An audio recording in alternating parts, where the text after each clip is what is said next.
We do that so that we can control things because we're all controlled. But as we do that, we want you to realize that you can type into the questions into the chat line. Lissa and Mark are monitoring on Facebook and Zoom. We're both on Facebook and on Zoom call. So please be aware that you can type your questions in there. They will get them to Ryan and James and I, and we'll be able to respond accordingly there to your questions. So we really appreciate you being with us. Hope that everyone's well.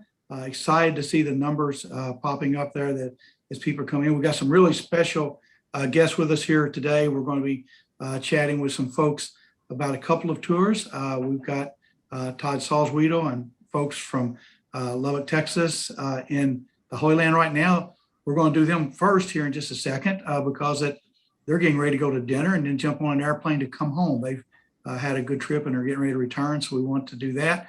Then we've got, after they're done, we're going to talk about our FAMs. I know we're kind of out of order on that today, but bring you back up to speed on what all the FAMs are happening and what all is going on with them.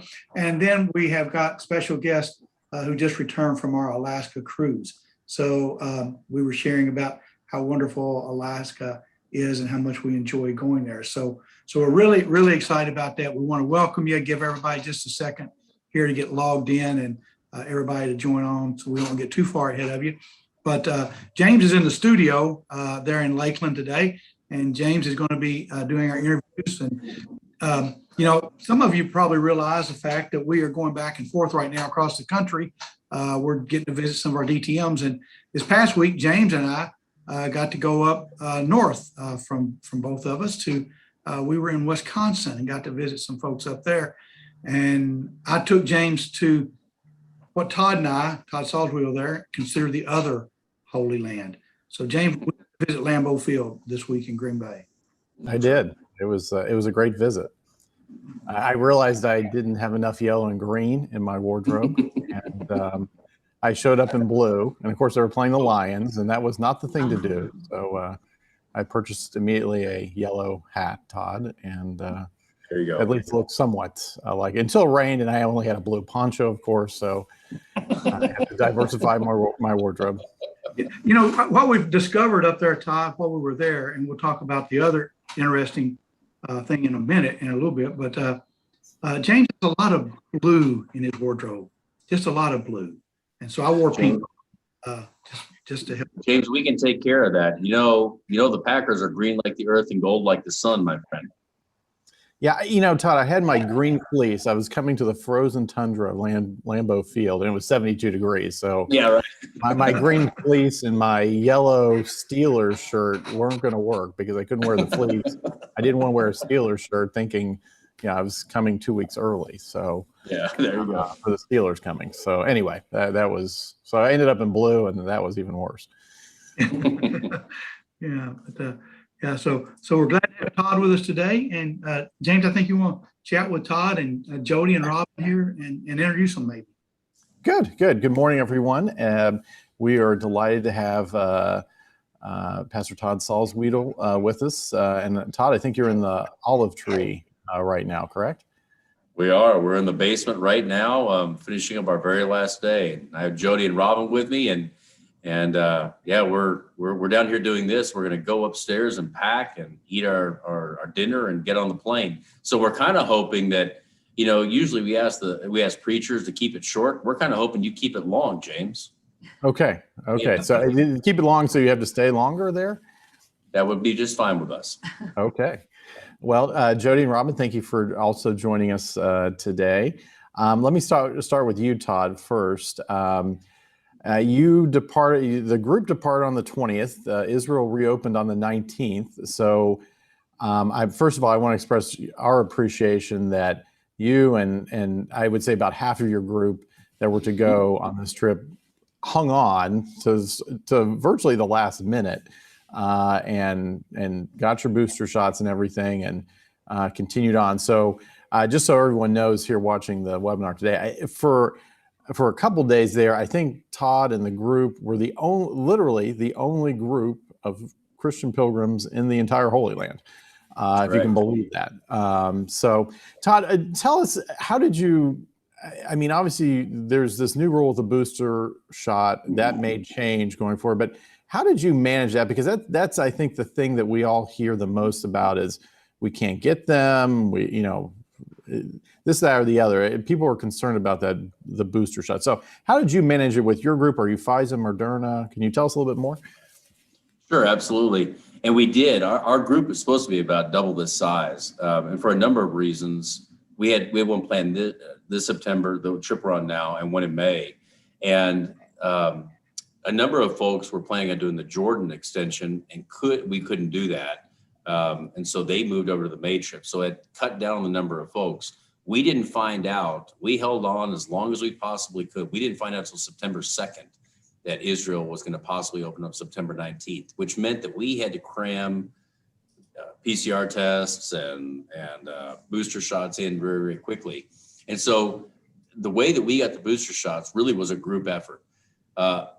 First, I did some groundwork with some doctors in town, people that were at our church or connected with our church, and explained we had really done that for the PCR test, leading up for the PCR test to try to get those done on Saturday. Try to do it as a group.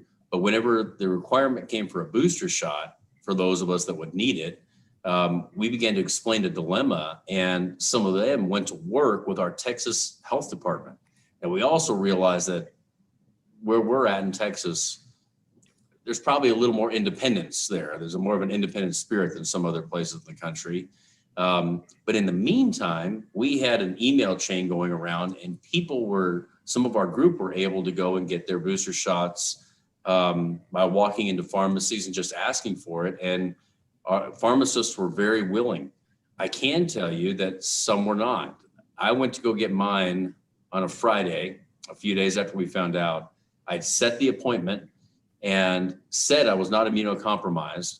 When I got to the pharmacy for my appointment, there were two pharmacists back there, and one asked the question again, and I said, no, I'm not immunocompromised. I put that on my appointment, and she immediately said I couldn't do it. The other pharmacist read it in a very different way, the restriction, and was willing to give it. I told them I didn't want to cause a problem.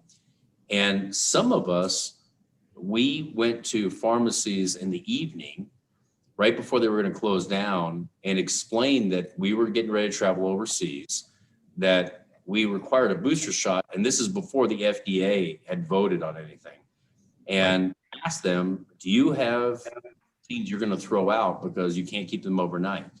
And if so, would you be willing to put it in my arm rather than the trash? And in many cases, they said yes.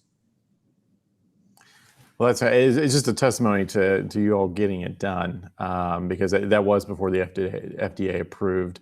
And I do think going forward, Todd and the group did persevere and get that done. I do think they're going to extend that period for travelers, October, November. The holidays in Israel, the Sukkot holiday finishes today, so we'll be back to a normal schedule. The government will be working again. So I think those of you watching who may be traveling October, November and have concerns about that, I think we'll see an extension. I just don't know when that will be. So again, Todd, appreciate you doing that. Now, coming to the I think the more interesting topics outside of booster shots. You've been to the Holy Land many times. I've met with you over there before. What made this trip special compared to some of your previous trips? Well, I moved to a new church first off, and so the thing that was most special was getting to travel with folks that are new in my church family. I'm new to their church family, and so getting to share that experience. Many of us have done Emmaus in the past, and we talked about how the Emmaus movement reshaped churches and spiritualized. But I think Christian travel does the same thing, and so selfishly, I love getting to spend time with folks from our church to do travel like this, to have those intimate experiences, those foundational, transformational experiences. So that was really special. But the circumstances of this, first off, the perseverance to get this done for our group to go. And then, you can see by the pictures, there is nobody around. Now, on one hand, that was absolutely amazing. When we walked into the Church of the Holy Sepulchre this morning, we walked right to the sepulcher. It was unheard of, right? When we went to the Church of the Nativity, we walked right to the steps going down into the grotto. We stood there for 15 minutes and spoke about the Church of the Nativity, and not one person came into the Nativity. We went down, spent as much time in the grotto as we wanted, came back up, stood in the middle of the church to talk about more, and we probably didn't see 3-4 people. So on one hand, that was amazing, right? But on the other hand, for those of us who have been here before, we also know the impact that it's had on so many lives. There are stands that I would go get pomegranate juice at every time that I came to visit, and they're gone. They're just simply gone. Whenever restaurant owners come to, they're so overwhelmed with joy that you're there. It's just astounding. And Jody and Robin can tell you stories about national park employees stopping our group so they can take pictures with us because the tourists are back. Robin has a great story at Yad Vashem. So that was special. Fantastic. Todd, I want to get to Jody and Robin. We will get to them in just a minute. Did the COVID-19 regulations negatively affect the group's travel experience, in your opinion, or did it make you feel safer? There was nothing I don't think anything affected us in a negative way. There were a few more, not restrictions, but things we had to do, requirements, sure. But I'm not sure that it affected us in a negative way. I think there was such anticipation and excitement for the trip. And as soon as you got those things done, it just wasn't that big a deal. There were questions that they would have about, what do we do next? And some of it, well, I'm learning with you. But I don't know that it affected us negatively. Not at all. Yeah. Did you prepare any differently for this experience than you've done in past trips? I mean, obviously Yes. We heard about the booster shot, but anything else did you prepare differently? Yeah, yes, there was. But a lot of it that the guests wouldn't even know, that our pilgrims wouldn't even know.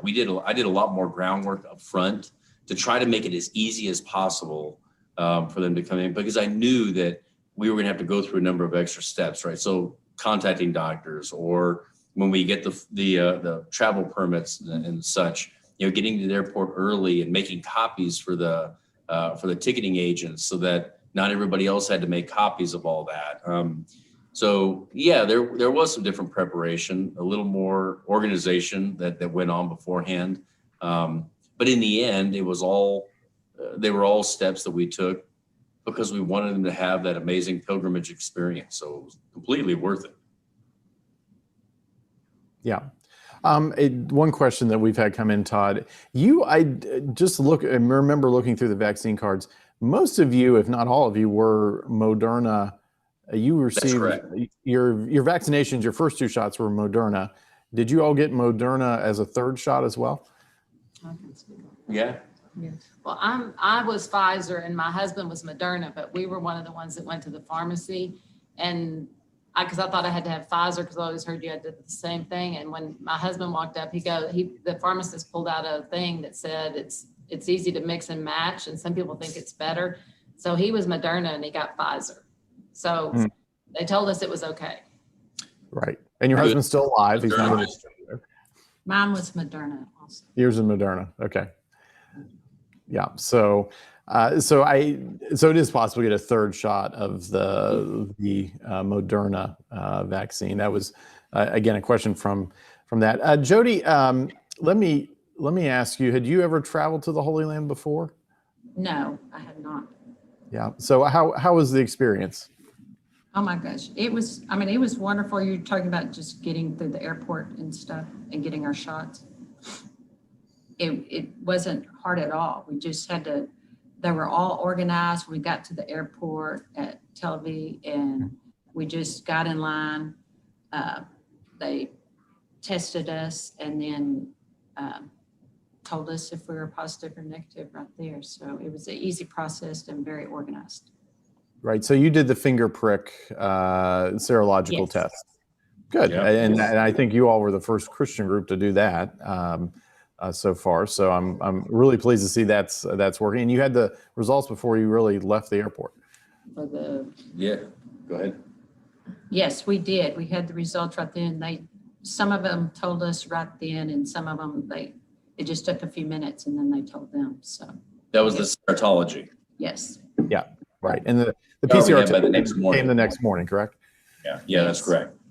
And Good. everybody was really nice at the airport. Oh, They were extremely organized too. So I like Mhm. that. Mm-hmm. It is a very organized process and television. Yeah. It's a one-way, pretty much a one-way street through there. So you're not going to get lost on the way. Jody, how was the experience after the airport? Good. As a first-time traveler, I'm always interested to hear. Yes, it was good. They picked us up and we went right to our hotel, and it was nice. And I mean, everybody was very helpful. And so the process was very easy. What about the site experience over the week? Oh, the experience of the week. Yes. Oh my gosh. It was just wonderful and amazing. And I can't tell you how it's just been a blessing to get to come. Good. Robin, how has the touring been from your perspective? It's your first time as well, correct? yes. Yeah. I can't tell you enough about how organized Mike and Todd, Selma, everybody. We did not have to wait 1 minute anywhere, and everybody was pleasant, happy. The food was great. Everywhere we went, everything was ready. I've never been on a trip where Yes. everything was perfect. I mean, nothing went wrong the entire trip. It was just like, it was all so organized. So whoever did it all, it was awesome. Thank you. It was Did a good awesome. job. Yes. Fantastic. Well, you're in good hands there with Mike and Salma, and Todd, certainly a veteran. What was your favorite site, Robin? Mine. I told them earlier, every day I'd go home and my daughter would call because she'd been to Israel. And I was like, I don't have a favorite because they're all favorite. I mean, I would start telling her one, and before I could finish one, I'd go to the next, but I will try to narrow it down. I love the baptism because I felt it touched me that I would be right there where my daughter was also baptized here when she came, and where Jesus was baptized by Todd. I'll start crying, so sorry. And then today I thought was extra special, just walking where Jesus had walked, and in the Holy Sepulchre, going down where no one had been before, and get to see the picture of the boat that said from here we go, which I feel like I'm going to go from here, hopefully, and be a better person. And I'm a very visual learner. And so reading it, I don't see it like I saw it this 10 days. It was amazing. Yeah, much more three-dimensional. Did you feel like the COVID-19 regulations did that impact any of the touring experience? Not at all. I mean, every once in a while they'd say, put your mask on. Well, that's no big deal. That's the only thing we had to do different. And that was only just inside. Mhm. So, traveling, I thought it would be bad on the plane, but it really wasn't. They weren't real strict about it. I mean, we had it on, but it wasn't anything It like wasn't uncomfortable. at all. I thought it was amazing. So I'm probably not a good person to ask because I thought everything was so good. That makes you perfect. Yeah. Robin, we need all travelers like you. I appreciate you sharing that, and it certainly sounds wonderful. Todd, coming back to you, how has travel changed your ministry, and how do you view this trip as working into the new church? And it's First United Methodist Church Lubbock. You haven't plugged yourself, so I will plug I'm you. sorry, I apologize. Yeah. So, how do you view travel? Changing your ministry there and changing the folks in the church? Well, I mentioned, I did a lot of Emmaus stuff early on, and when I started in ministry, and Emmaus was transformational, right? And helped in discipleship in so many, many ways.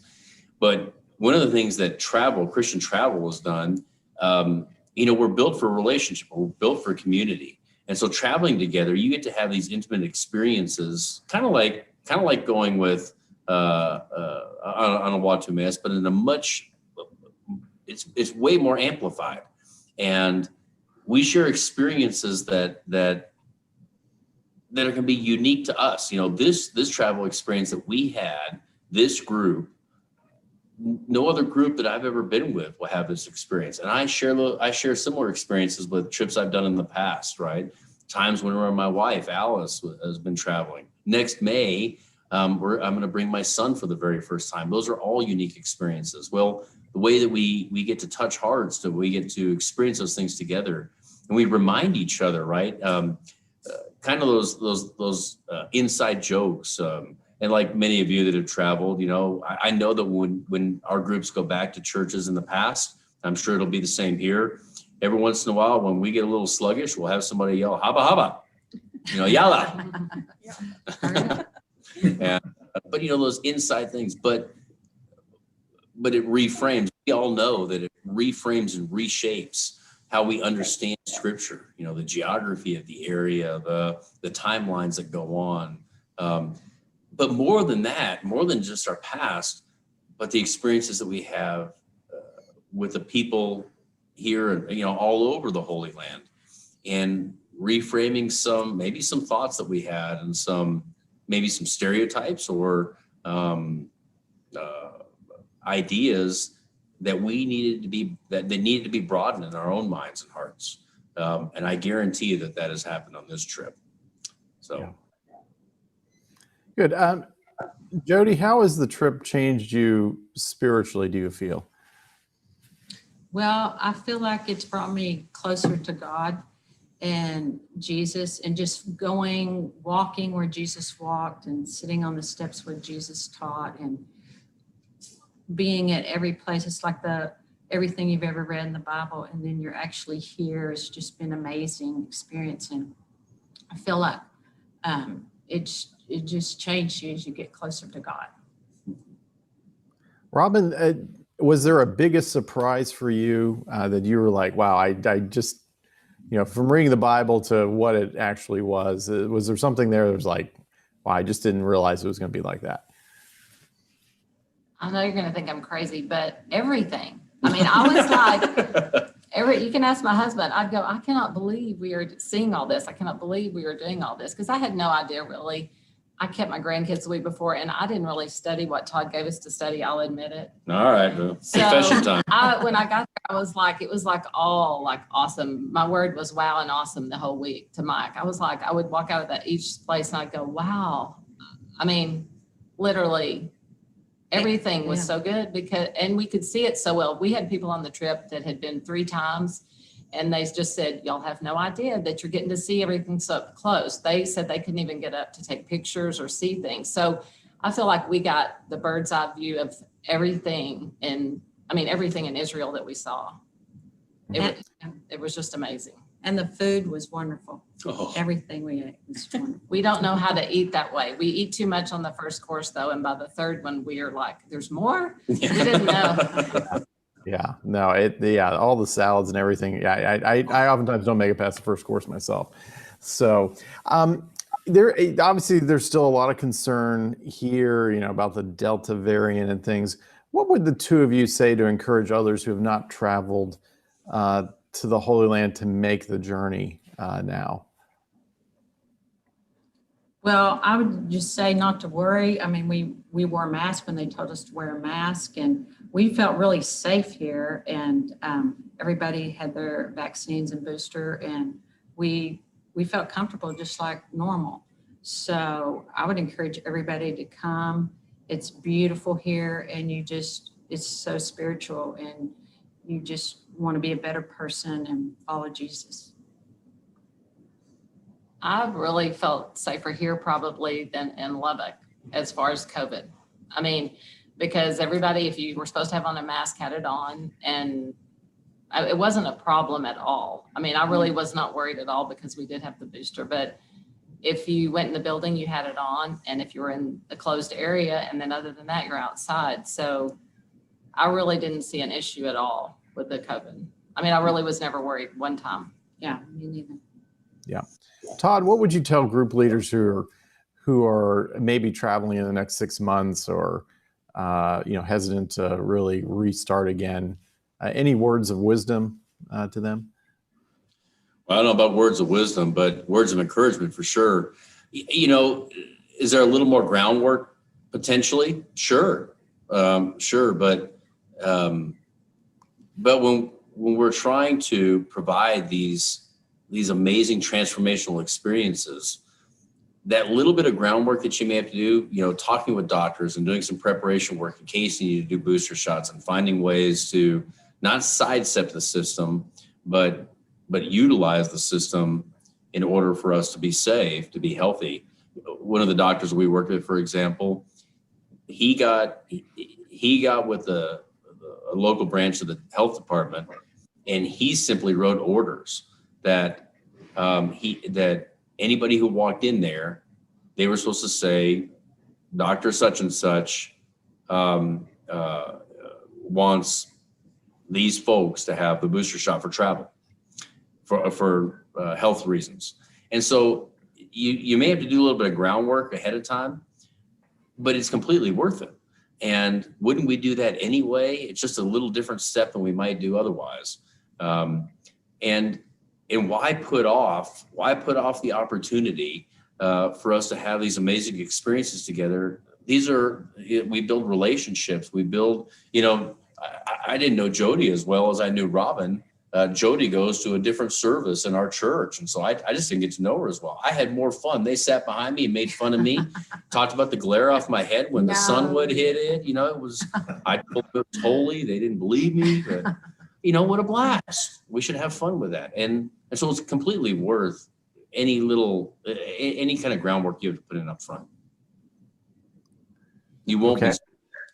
be. Yeah, I appreciate that. Todd, one last question, and I will frame this question. We said at the lead we were driving through Wisconsin, and we were driving through Wisconsin from Appleton to basically Wausau via Stevens Point, and Todd was getting ready the group to go to the Lubbock airport, flying out last Monday. So, Todd, I sort of shared his whole life story with me, how he ended up in Lubbock from Wisconsin.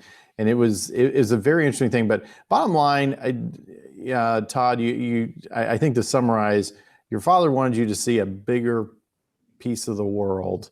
That's right. He obviously was very successful doing that and leaving the confines of just Wisconsin. So travel, I know, has been something that's obviously meant a lot to you from a little child growing up, much like it has for me. So how do you feel like travel's made you a different person, a better pastor? Because it's been really part of your life journey. Absolutely. It's really easy for us to become myopic, right? We all know we're shaped by our experiences, our environment. And if we don't broaden our environment, if we don't actively seek after new experiences, well, then we can quickly become myopic, right? Narrow in what we know. I have cousins in that area that you're driving in, James and Tom. My grandparents are buried in Appleton, and just south of there, I have cousins who have literally never left the county they were born in, and they can't. I mean, they just simply can't. They're tied to what they do, and so their worldview is so much more narrow. And I was blessed by parents who really sought for us to have a much wider worldview. And it's no different, much like traveling in the US and meeting new cultures and, finding out that Texas is not New York and not Wisconsin and not California and not, Alabama. The same is true in our world travel. But the Great Commission was to go out into all the world and make disciples of Jesus Christ. And disciples are learners, and we're learners too. That means that we're constantly disciples. We need to be learning about other cultures. And I think that it was a gift that my father shared with me. I don't think it's somebody else's responsibility to set the conditions for us to learn and to broaden our worldview. I think here I'm preaching, I guess, but here we need to take responsibility for that ourselves. And I can't imagine that having these sorts of experiences and different cultures in an area as compact as this is, the people we get to interact with day in and day out here, how that can do anything but reshape and have the opportunity to change our worldview, to broaden ourselves. Well, I appreciate all of you taking the time, Robin, Jody, Todd, with us. I know you have to get to dinner and then you have your flight home tonight, but really appreciate the time. I appreciate all the pictures that you sent to us and things. Just seeing you all there, it was very inspirational for all of us here and staff. I know those who are to follow. So again, we thank you for your perseverance and sticking with it and blazing the trail for us again. Well, thank you guys. James, I don't mean to interject, but Robin has a really cool story about something. If you want to hear about and that's right. She said she did, and Robin, let's hear that story. Well, when we walked in, he asked if I spoke English, and I said yes, and he said, "You are famous here." Of course, he had on a mask, and so did I. But he said, "You are famous here, and you're our hero." And I said, "Okay," and because I wasn't sure where he was coming from, and he said, you are the only group here right now. You are the only one." And he goes, "We just hope that there will be more, and we are just so blessed by you being here." And there were other people, so I said, "Well, now who are these other people?" And he said, "Well, there were just the local people," but he said, "We've only had the soldiers. That's all that have been coming in." And there were groups of soldiers there. And he said, I said, "So we look different to you?" And he said, "Very. And we are so blessed by you being here. We hope there's more soon." So he was really sweet. Good. Was that in the old city? No, I'm sorry. It was at the Holocaust Museum. Yad Vashem. The Holocaust Museum. Yeah, at Yad Vashem. Yeah. Well, again, we appreciate you doing it. You taking the step of faith. I mean, it really was a step of faith in this environment and hanging on. Someone asked me yesterday, they were planning a trip for January. Like, well, I hate the short notice. I was like, gee, I referenced your group. It's like, I think they had like 12 days to get ready. Yeah, so, yeah, that's right. So it can 4 be months done. sounds like an eternity. It can be done. Yeah. And it's worth it. You'll get to go everywhere. That's right. And see everything. Yeah. Very good. Well, I'll let you all get to dinner. You can hang on. I'm going to throw it back to Tom. But Tom, before I do that, a couple questions from the chat roll, which I'd like to address. First was the extensions, and Todd mentioned that some of the group transferred to May because they couldn't go to Jordan. Because everything was up in the air with Todd's group, we just didn't know if Jordan was going to happen or not. And frankly, if I was a betting man in the middle of August, I would have probably bet the house that Todd wasn't going to the Holy Land. We weren't doing this interview today. So it shows you how much I know. So they're obviously there. They've had a good experience, but we just couldn't. Jordan is another level of complexity that we just didn't feel like we could handle. And so most of those folks had moved before we even knew that they could actually travel. So going forward, I know in October, I think our October 5 group, we are operating the Jordan extensions. For the month of October, where we can operate the Jordan extension, we will be flying folks from Tel Aviv to Jordan because that's the only way we can do it.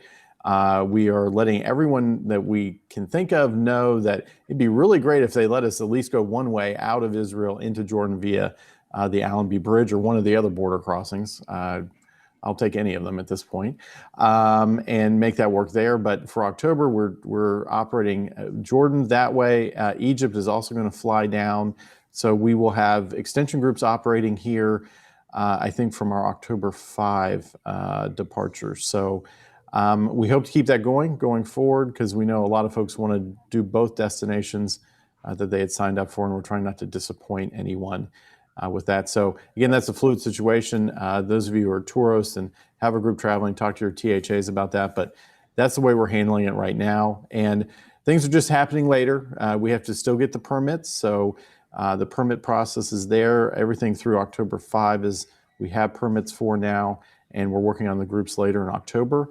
So the pilot rules are still in effect, and but things seem to be moving smoothly through that.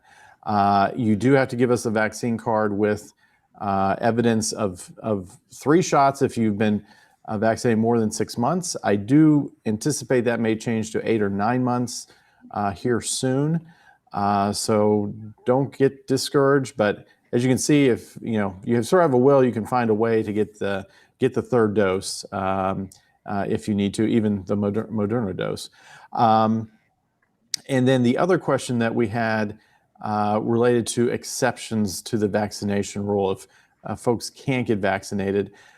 Right now, there are no exceptions to that rule. I'm not saying that will be the case for all time, but I don't see exceptions coming. I think we'll see groups going via service out of Israel to Jordan. I do think we'll see an extension of the booster shot, the third dose window, or maybe elimination. I see those two things before I see the exceptions to the rules here for the rest of the year. So, but we seem to be going well. We have another group landing.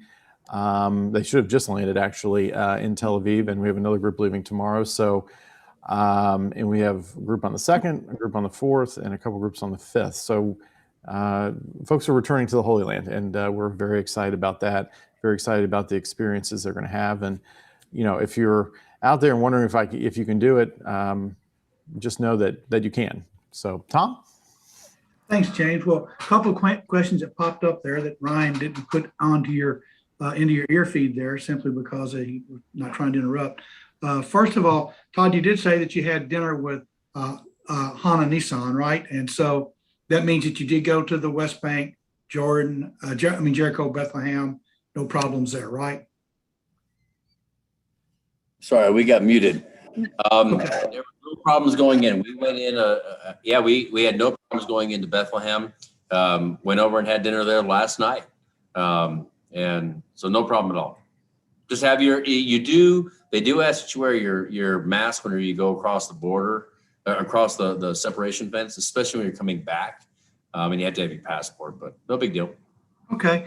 And on the other thing, someone asked us, James, about what are the permits? Well, and that's just a part of the pilot project that we're in now. And just for those of you who are just catching up with us on the Zoom call here. So we just have to apply for a different permit on the pilot project, much closer to the date. And I think they're only approving those a couple of weeks in advance normally, if I remember correctly, but we're applying as soon as we can. So yeah, we're applying as soon as we can, and applying means that we have to have the copies of all the vaccine cards, and those need to be up to date, completed.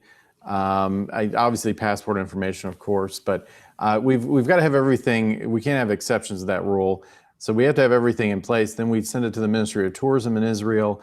They give conditional approval on it. And then at the 2-week mark, they send it to the Ministry of Interior for the official approval, the entrance approval, and you will get a permit for the entire group, everyone's name on there, that they will ask to see at the airport as you head over. So that is the permitting process as it stands now. And of course, there's still the form you have to fill out 24 hours before you go, the health declaration form. So a few more hurdles, but we help you get through all those. And and somebody like Todd was very helpful with his group doing that. But the thing that with Todd's group is we all watched it kind of unfold. It was such a partnership across the board from everybody in Lakeland, back with Todd and his group that were working so hard, and folks over in the Holy Land. Everybody was trying to do everything, and so we found a way to overcome all of the different things that popped up, and really appreciate everybody's hard work. Todd, your perseverance, and your folks who are there, and the EO staff there in Lakeland, and all of our partners over in the Holy Land to make this happen. And so we're excited to be back. And so thank you for being here. Go to dinner, go get ready for get finished packing, and we'll catch up with you guys when you get back home again real soon. But fantastic. Thanks, guys. Take care. We're good. So we'll bring you up to date on the FAMs. We told you we'd bring you up to date. We still have our Norwegian Jade FAM. That's the 10/30, October the 30th trip that we have talked to you about several times now. So it's coming close to an end on registration for that. So we still have a few cabins left on that. So this is our last FAM for 2021 that's available. So if you are looking at a Greek Isle cruise, you don't want to miss this one. This is a great one. So won't be coming back around at that price for quite a while. We're going to start our 22 FAMs here very quickly. Our very first one will be our Holy Land FAM. We have over 30 people already registered for this one. So if you have a pastor friend or a staff member or someone you'd like to send or encourage them to go who've never been before, this would orient them to our familiarization, hence FAM trip. So please do that. Remember that is ongoing. We have our Catholic FAM trip also coming up a couple of days later. So follows a similar itinerary, but with, of course, very much emphasis on the Catholic Church. And so we want to encourage you, if you have priests or deacons who are possible travelers to that, have them to reach out to us, and we'd love to be able to do that. Our choir leader FAM that's coming up in February of 2022. This is going to be a great one. I sent this out to a couple of choir leaders that I know, people who've traveled with us, and said, hey, here's a chance. If you've always wanted to take your choir to Europe and maybe get to sing in a few places, this will introduce you to how you can do that, places you can do that, and partnering with them in that. So great opportunity for that. It's coming up the 17th of February. Croatia FAM, we've already got people starting to register for this one. We've never taken a FAM to Croatia before. This looks to be an exciting trip. Everybody who's been to Croatia says it's gorgeous. That picture that they've got on the slide there, I mean, golly, look at that view. So encourage you to go for that. Reach out to us about the familiarization trip to Croatia in March of this year. Then we have got Jesus Trail, the walking tour FAM. That jumps all the way into September. A lot of you have gone to Israel.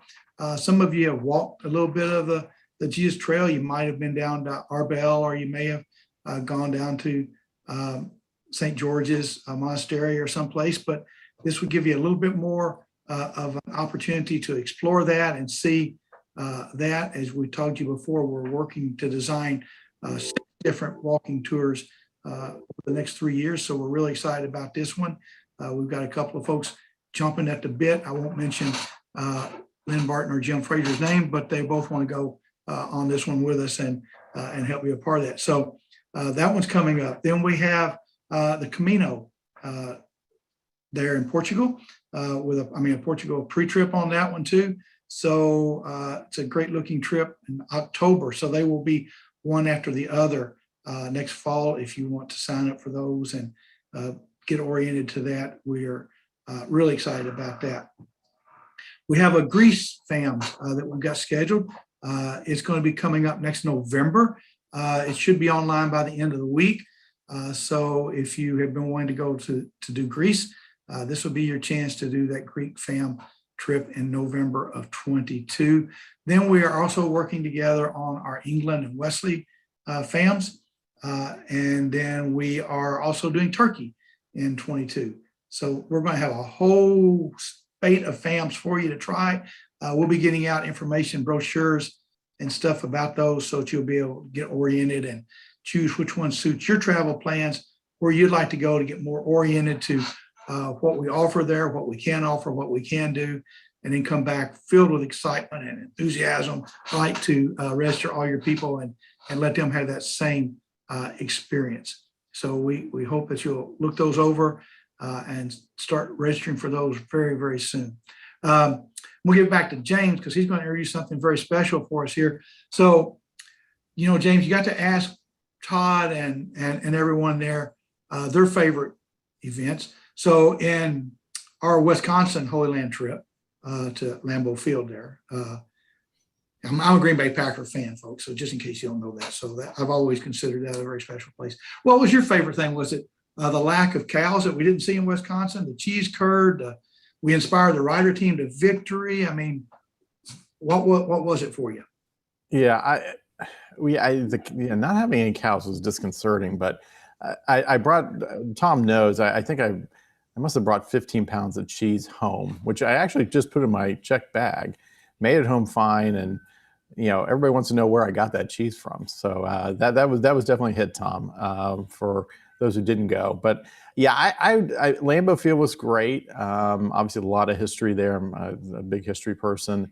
But I think being at the Ryder Cup was just was definitely the highlight for me. I sort of always wanted to see that course, but the experience of the Ryder Cup was pretty special. Even though it was a practice round, you could tell it was like, wow, this is really a different atmosphere. So glad I did that. Not sure I'm going to have a chance again in my lifetime to do that. So it only comes up every other year and only once every 4 years in the United States. So yeah, so that was special. And obviously we inspired them to victory. So, maybe they'll have us come back for Italy in 2023. They might invite special because we were so inspirational the very first day of practice, right? Yeah. And that's your second Ryder Cup, right, Tom?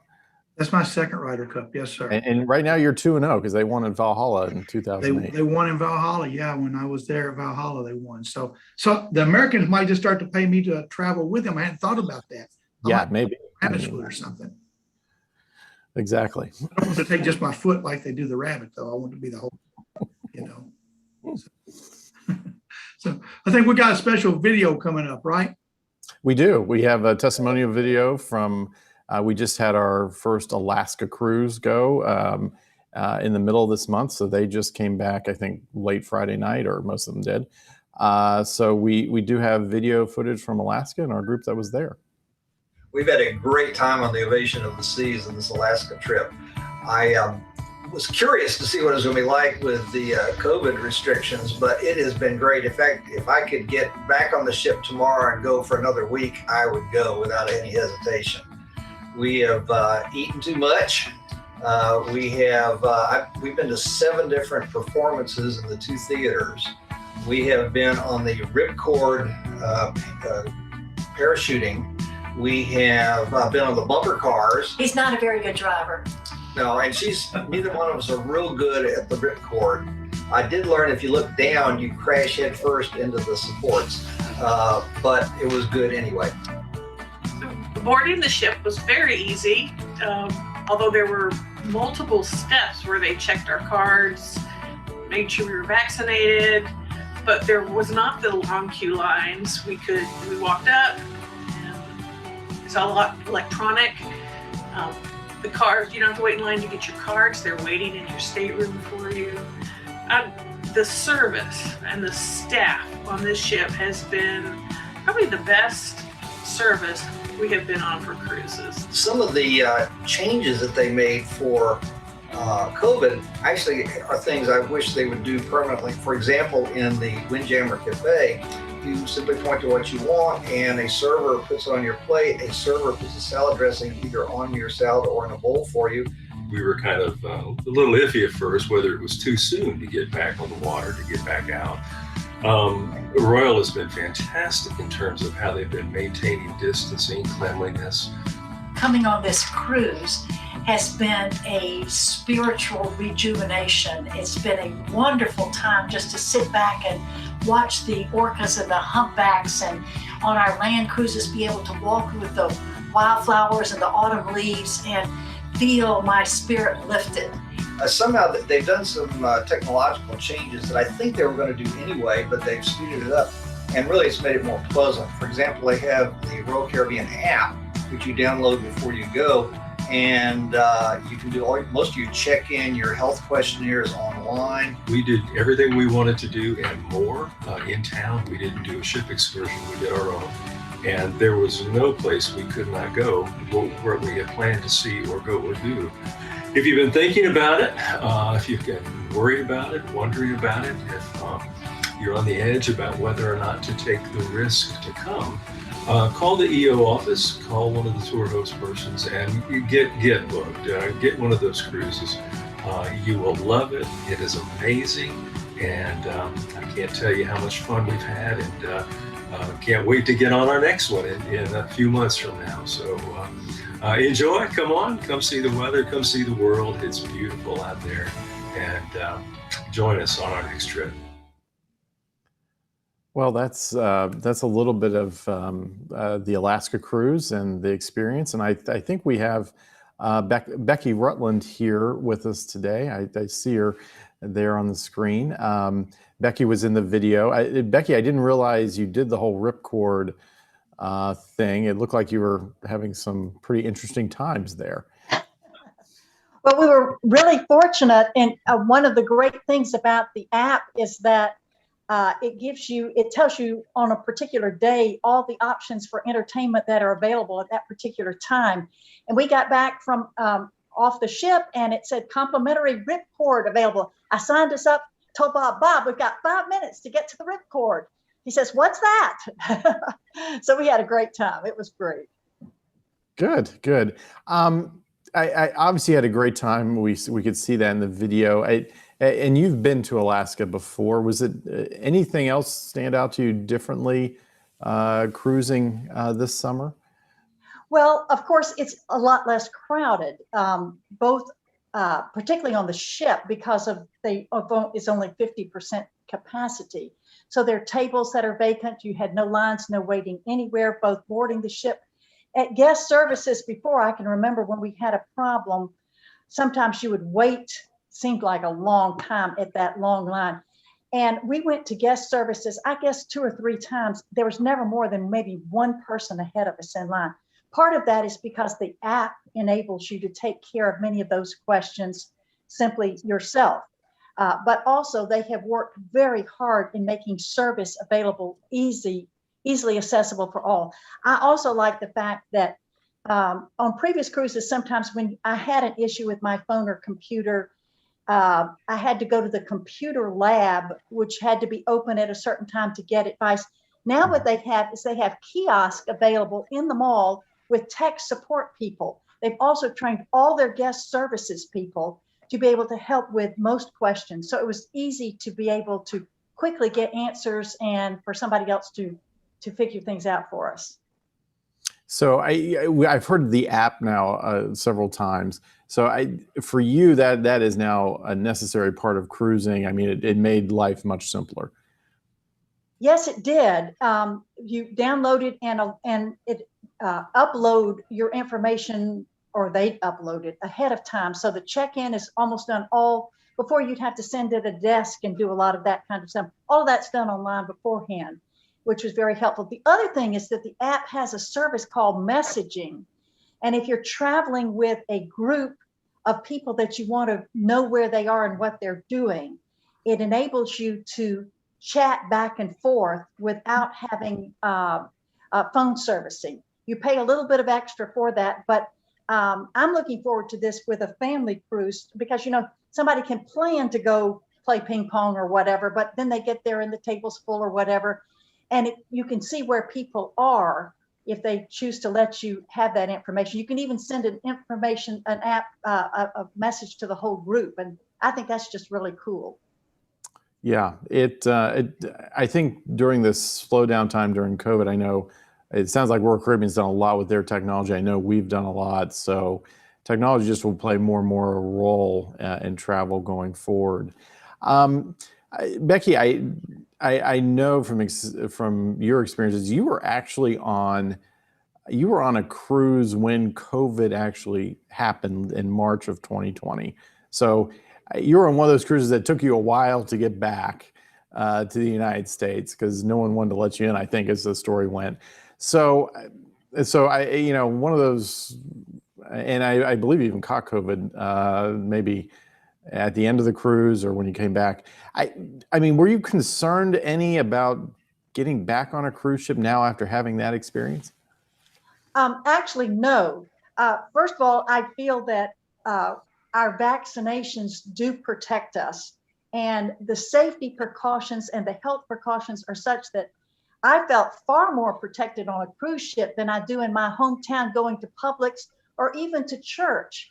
Everybody on the ship was vaccinated who could be. Now, there were a handful of children who don't qualify yet for vaccinations, but vaccinations were required for all, and the ship personnel wore masks. The other thing is ships have worked very hard. I don't know of any help. It's hard to believe you could actually have COVID on a ship nowadays with all the precautions, but with thousands of people, anything can happen. But ships have worked so hard to make everyone safe.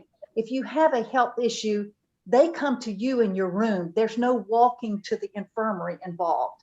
I didn't hear of any case where that needed to happen, but they have worked very hard to try to isolate and separate and protect everyone. if there is any problem, they immediately make sure that that person has transportation home.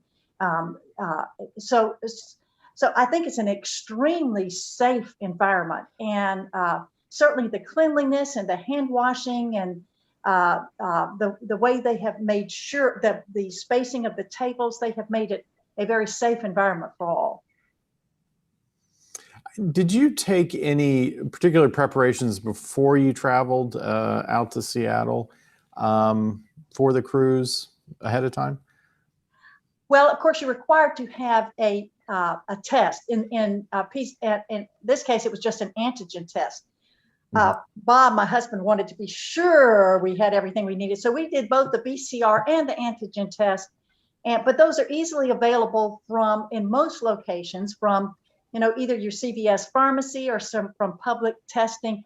You can also order the antigen test online, and it's monitored. You can get one online from labs now, and it's monitored, so it is accepted for travel for places where you need the antigen test. So there are lots of availability, but other than being tested, and with the antigen test, you get your results back almost immediately. And with the PCR from CVS that we had, it was within 24 hours.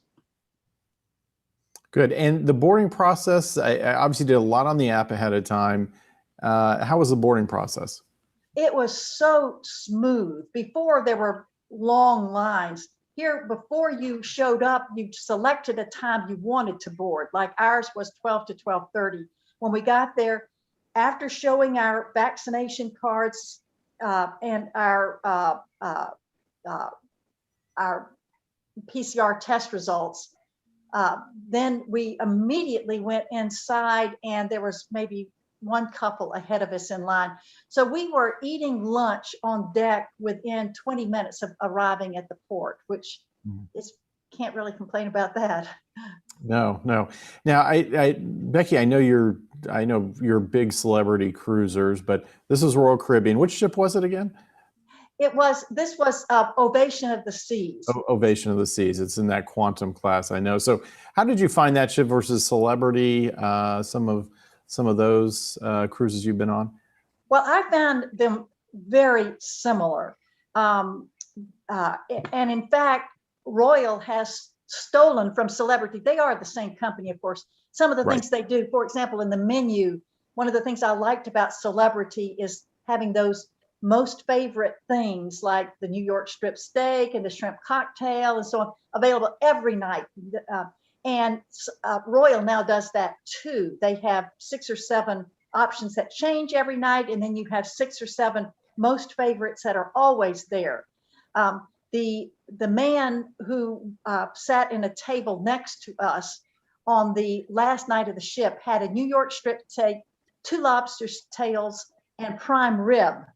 I was watching him consume this food, and it's really hard coming back because there's nothing you want to eat or cook, and shopping in a grocery store, everything seems just outrageously high after you've been getting all this fantastic food easily available, and all kinds of different on all the ships now. There's so many different types of complimentary options. Pizza places open almost 24 hours a day, and bakeries and wraps and service is just extraordinarily good wherever. They bring everything to you, help you find a table. It's just extremely relaxing. Good. Well, Tom, I think we know where all the cows in Wisconsin went. There must have been. Yeah, right. They're New York strips now for Royal Caribbean. Exactly. Becky, it looked like the leaves were turning. It just looked absolutely stunning there in Alaska. I know all the cruise lines are working on a later cruising schedule this year, September even into October, which has never happened in the past. So it's very interesting to see the pictures there and the leaves changing in some of those pictures. Let me finish with one last question for you, Becky. And Becky and her husband Bob have been longtime hospitality staff for us in various locations, cruise ships and in the Holy Land. So Becky, I really want to hear your answer to this question. Why is travel important to your faith? Well, I think there are many reasons, but one is people. Particularly this last year, we have been so isolated and stuck with our four walls far too much time and not had the kind of chance simply to be with people and to share. And after you talk about weather a little bit with total strangers, it doesn't take long to be able to have a chance to share your journey and to listen to their journey. And to me, it is a matter of being able to become the hands of Christ and to be ministered to as well as people begin to share their griefs and their happiness and their worries with each other. There's a connection there with people that it's not the same over Zoom and Skype, and being able to be with people personally all over the world. And sometimes with strangers, I think we are able to share part of ourselves and to listen to other people in ways that we might not feel comfortable to with somebody that we're going to be with in the future. But the other thing is particularly cruising, but wherever it is, when there is a chance to simply relax and see the new parts of the world. When I see the waterfalls cascading over the mountainsides and the scriptures come to mind, let justice roll down like waters. And I see the icebergs floating by and be still and know that I am God. I become so absorbed in what I need to do on my daily cleaning and shopping and cooking and everyday tasks. But when I travel, it allows me the opportunity to meditate more, to appreciate the beautiful creation that God has made of the world, both through people and through the things that we see and do. It certainly does. I echo those sentiments completely. So, Becky, I really appreciate your time today and telling us a little bit of Alaska and the cruising experience. Again, up in the 49th state up north. So thanks for joining us. And Tom, go back to you. I know we had at least one other question come up about the Holy Land, but you may have more for me. You know, James, I'm trying to get back to that question that came up about the Holy Land. I think that the question that came into my ear was what happens if a group does not receive a permit, or is rejected from getting a permit? We've not had that experience yet, to be honest with you. And the Israeli Ministry of Tourism obviously wants tourists to come in from locations where they've approved that they can come in from. So I don't see the Ministry of Tourism rejecting something, and there may be something totally unusual. Typically, we get that permit, we get conditional approval from the Ministry of Tourism before we ever write any tickets. So we try to minimize any financial issues by let's go through the process. So if we're a little bit, if we're persistent in asking you for the information, it's just so we can get through our task here, get that conditional permit, then we'll go to writing the tickets. And we don't have this, any cases where we find out later we've already written tickets and you're in a financial mess. So that's how we're going about it. And we just ask for your help if you're traveling. Just get us the information that we need to get that process started as soon as possible. Yeah. Okay, good. Well, thanks, James. Thanks, Becky. Thanks to everyone who helped us out today. I see Ken and Becky Minton out there. Hi, guys. Thank you, guys. I know this was a special cruise for you guys, too. One you've been planning for a long time. Looked like you had a great trip, so we really appreciate that. And thanks to Ryan and John and Shelby, all the team there at the Lakeland office who have pulled things together for our webinar today. We'll be back on the 12th of October. Between now and then, lots of exciting things are happening. I'm going to be hitting the road again, headed back down to Dallas and celebrating my birthday next week. So I will be getting a year younger and closer to whatever that is at the end. So we appreciate all of you being here today. We will be talking about Egypt and Europe and the Holy Land again a bit more and bring you up to speed as things continue to unfold there. Thanks, James, for being with us today. We really appreciate that. Mark and Alyssa for monitoring our our feeds. We appreciate all you guys. And thanks for all you guys are doing out there. Every one of you who are involved in ministry and what you're doing, the ministry of travel. As you can hear from Todd and Becky and our guests today, it changes lives. And so we really, really appreciate all you're doing to make that possible and happen. If we can help in any way, reach out to us. Otherwise, we'll see you in a couple of weeks. God bless. Go in peace.